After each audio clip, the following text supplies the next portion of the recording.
Oh, kau ambil course? Aku ambil course ENE, Electrical and Engineering.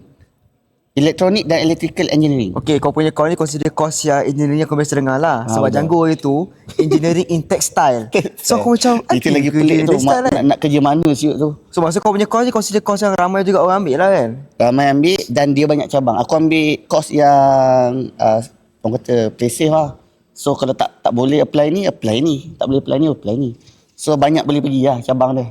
Okay, memang kau punya minat dalam course tu ke ataupun kau ambil lah mak kau suruh belajar? So nak jadikan cerita zaman sekolah menengah tu aku, sebab dulu komputer ni satu benda yang rare tau. Kalau ada komputer kat rumah tu kau kira orang kaya lah. Okay. So masa aku darjah 2 ke darjah 3 ke macam tu, pakcik aku ni dia orang government polis. Dia ada extra komputer. Sebab aku memang minat komputer tau.